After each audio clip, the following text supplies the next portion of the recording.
Assalamualaikum warahmatullahi wabarakatuh. Seperti teman-teman udah tahu juga, semalam itu batas akhir pendaftaran pilkada. Pendaftaran sudah ditutup. Dan di Jakarta ada satu yang dicalonkan oleh 15 partai, lalu ada satu yang dicalonkan oleh satu partai, dan ada lagi satu yang disebut independen. Dan saya tidak termasuk di dalamnya.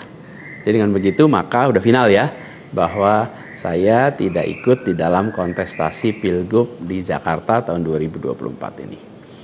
Dan kemarin juga sebetulnya kita menerima undangan, tawaran untuk ikut dalam kontestasi Pilgub Jawa Barat.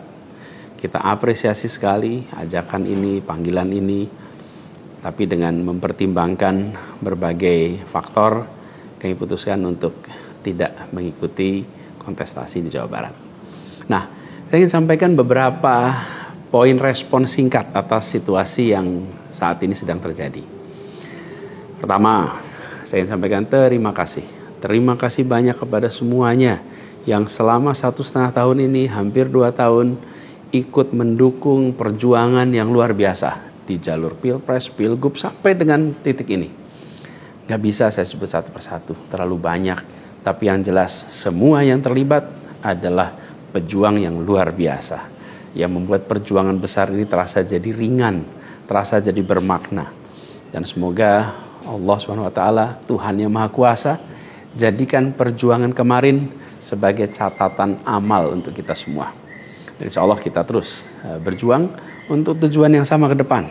Kita selalu bicara tentang kesetaraan, keadilan, kesamaan kesempatan, keinginan untuk Indonesia yang lebih adil, lebih maju, lebih sejahtera buat semuanya. Nah, dalam itu juga, jadi 2 tahun terakhir ini ketika kami keliling, berkampanye, menemukan begitu banyak hikmah, pelajaran yang luar biasa. Saya berkeliling lebih dari 130 kota dan berjumpa dengan begitu banyak yang setiap jabat tangan bukan basa-basi. Jabat tangan dengan penuh rasa, sepenuh hati.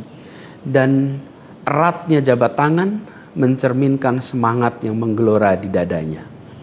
Ada yang pelukan, ada yang jabat erat, ada yang pegang tangan. Dan semua adalah ungkapan keinginan untuk Indonesia lebih baik. Banyak sekali cerita-cerita dalam interaksi itu yang tidak mungkin terlupakan. Apalagi kalau lihat teman-teman muda. Masya Allah, luar biasa.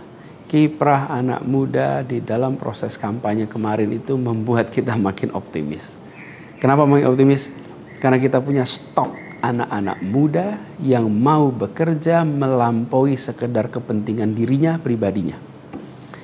Ini kita masih di bulan peringatan kemerdekaan ya. Di bulan kemerdekaan ini kita memperingati perjuangan para pendiri bangsa yang pada waktu itu banyak sekali yang masih muda-muda. Jadi ketika lihat anak-anak muda yang kemarin terlibat, rasanya dan makin yakin kita masih punya stok pejuang yang amat banyak. Pejuang yang akan membawa Indonesia menjadi lebih adil, lebih baik buat semuanya. Jadi perjalanan ini memberikan optimisme yang sangat besar. Dan rasa optimisme ini makin tumbuh melihat berbagai elemen masyarakat sejak minggu lalu yang turun langsung mengawal keputusan MK dan mendorong tegaknya amanat reformasi yang memang kenyataannya ini, sayangnya ini, banyak dihadapi dengan cara yang represif dan berlebihan. Anak-anak muda cedera, luka di saat mereka datang untuk ikut mengirimkan pesan kami ingin mengawal konstitusi. Kami ingin meluruskan usaha pembengkokan atas konstitusi. Karena itu hadapi juga dengan rasa cinta sebagai saudara sebangsa. Ini sangat disesali dan ini tidak boleh berulang lagi. Tapi bukan anak-anak muda, jangan pernah gentar. Jangan pernah mundur. Insya Allah jadi catatan untuk diceritakan dengan rasa bangga. Ketika Indonesia konstitusinya terancam, maka anak muda tidak diam. Anak muda terlibat. Dan banyak juga generasi-generasi lebih senior yang memilih terlibat walaupun secara usia sudah senior. Dan gerakan ini juga jelas memberikan hasil. Apa yang terjadi? putusan MK tetap tegak. DPR dan KPU harus mengikuti. Dan di banyak daerah ada calon-calon yang diinginkan publik yang tadinya ditutup jalannya kemudian terbuka. Kenapa? Karena elitnya dipaksa oleh konstitusi untuk memberikan jalan. Dan ini adalah sebuah kesempatan untuk kita memperbaiki kualitas demokrasi dan harapannya nanti mutu pemerintahan di seluruh wilayah Indonesia. Jadi kemudahan yang disediakan oleh MK ini bisa dimanfaatkan. Walaupun di beberapa daerah juga tidak dimanfaatkan oleh partai-partai merespon aspirasi yang sesungguhnya ada di masyarakat. Karena pilkada ini kan pemilihan di tingkat daerah yang harusnya mencerminkan aspirasi daerah, bukan aspirasi di puncak nasional. Tapi dalam kenyataannya tidak selalu semua bisa berjalan seperti itu. Nah, gerakan masif mengawal putusan MK di berbagai kota ini juga menunjukkan bahwa tidak benar bila rakyat Indonesia disebut sudah apatis, sudah tidak peduli pada kondisi demokrasi. Nope, sama sekali tidak. Harapan itu menyala, harapan itu menyala terang, dan insya Allah makin terang. Dan terangnya harapan ini harus terus kita jaga, kita besarkan sama-sama. Nah, hal lain yang ingin saya sampaikan, bahwa takdir Allah, Tuhan Yang Maha Kuasa, sudah tertulis bahwa saya tidak mengikuti kontestasi kali ini. Dan sejujurnya ada selalu rasa lega setiap kali melewati sebuah persimpangan jalan. Ketika amanat itu diberikan, artinya Allah SWT meyakini bahwa ini yang terbaik. Dan ketika amanat itu tidak berikan, saya yakin Allah SWT sedang melindungi pada kita. Jadi itu juga yang saya jalani selama ini. Begitu kita menyaksikan situasinya, hasilnya, maka saya yakin insya Allah ada hikmah-hikmah besar yang akan muncul nanti. Mungkin ada yang tanya, Pak Anies, ada nggak penyesalan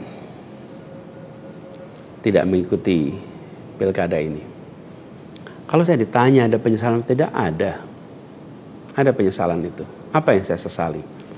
Yang saya sesali adalah aspirasi warga kampung-kampung miskin kota, rakyat miskin kota yang berdatangan ke rumah ini, di tempat sini. Setelah selesai pilpres kemarin, bergantian, berombongan datang bergantian, menyampaikan keinginan, aspirasi, Pak tolong kembalikan kondisi yang kemarin kita rasakan. 1,5 tahun ini hilang. Dari mulai usaha untuk perbaikan kampung-kampung kumuh, perbaikan kondisi ekonomi mereka, yang selama itu kami selalu jadikan sebagai fokus perhatian.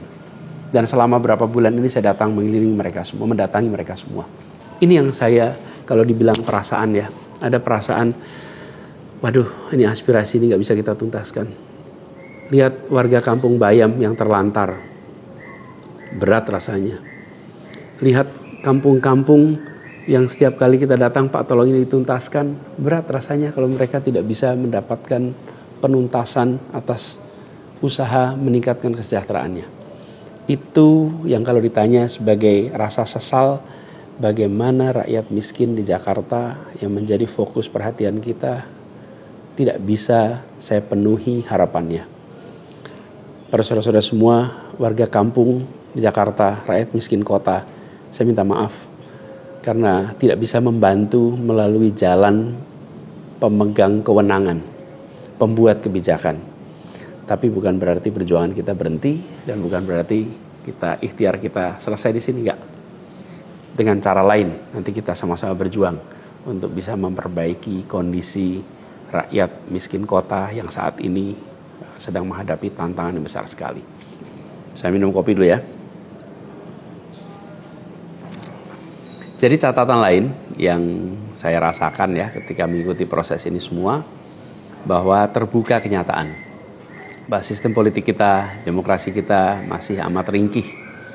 Dan kita punya PR untuk mengajak seluruh rakyat memiliki kesadaran yang lebih baik tentang proses politik, tentang proses demokrasi agar demokrasi kita itu bisa berjalan dengan benar, berjalan dengan baik, dan hasilnya adalah untuk dirasakan seluruh rakyat. Ini PR tersendiri dan bukan sesuatu yang sederhana, tapi kita harus kerja keras. Dan saya rasa kita jangan berhenti di sini. Karena itu, salah satu tujuan besar yang akan diperjuangkan ke depan adalah meningkatkan kesadaran politik dan demokrasi Indonesia. Membantu mendorong supaya inisiatif-inisiatif, gerakan-gerakan sosial masyarakatan itu bisa tumbuh berkembang khususnya di kalangan anak-anak muda. Seperti yang selama ini sudah dikerjakan, seperti misalnya humanis, ubah bareng, turun tangan, dan lain-lain. Nah, ada hal lain yang saya ingin share di sini. Kalau dalam interaksi, termasuk juga di sosial media, banyak sekali yang memberikan usul, saran, lebih baik Anies berkarir di luar negeri aja. Ada yang usul saya ke lembaga-lembaga internasional, ada yang berusul saya untuk mengajar di kampus-kampus di luar negeri. Saya jawab tidak, insya Allah tidak.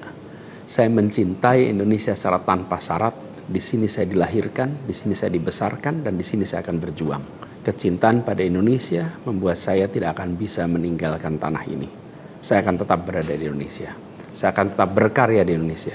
Saya akan tetap berjuang di Indonesia bersama dengan saudara-saudara sebangsa untuk membuat Indonesia lebih adil, lebih sejahtera bagi semuanya.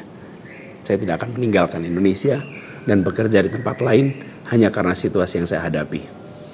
Insya Allah ini akan terus menjadi pegangan saya ke depan. Tentu saya akan berkiprah di banyak tempat, tapi basis tetap di sini dan bekerja bersama dengan saudara-saudara sebangsa. Kemudian ada yang usul supaya saya masuk partai atau bikin partai politik. Nah gini, kalau masuk partai, pertanyaannya, partai mana yang sekarang tidak tersandra oleh kekuasaan? Nah, jangankan dimasuki, mencalonkan saja terancam. Agak berisiko juga bagi yang mengusulkan. Jadi ini adalah sebuah kenyataan nih. Jadi kita lihat aja ke depannya. Apakah lalu akan buat partai politik baru? Gini, bila untuk mengumpulkan semua semangat perubahan yang sekarang makin hari makin terasa besar, dan itu menjadi sebuah kekuatan, diperlukan menjadi gerakan, maka membangun ormas atau membangun partai baru, mungkin itu jalan yang akan kami tempuh. Kita lihat sama-sama ke depan. Semoga tidak terlalu lama lagi kita bisa mewujudkan langkah-langkah konkret untuk bisa mewadahi gerakan yang sekarang ini makin hari makin membesar. Menginginkan Indonesia yang lebih setara, demokrasi yang lebih sehat, politik yang lebih mengedepankan policy gagasan. Ini respon saya atas situasi yang sedang terjadi saat ini. Saya ingin sampaikan pada semua di akhir ini kutipan yang pernah saya sampaikan pekan lalu.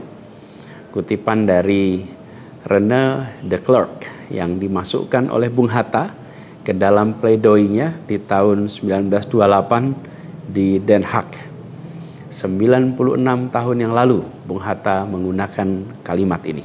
Saya ingin ulang kalimat itu. Bunyinya begini. Hanya ada satu negeri yang menjadi negeriku. Ia tumbuh dengan perbuatan dan perbuatan itu adalah perbuatanku.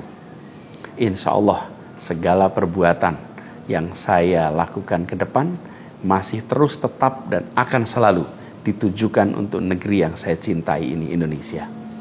Dan saya harap makin banyak di antara kita semua yang mau bergerak bersama kita, bersama kami untuk Indonesia, untuk keadilan, untuk kesetaraan, untuk kebersamaan, untuk persatuan yang ada di negeri kita. Terima kasih semuanya. Salam hangat dan hormat. Assalamualaikum warahmatullahi wabarakatuh.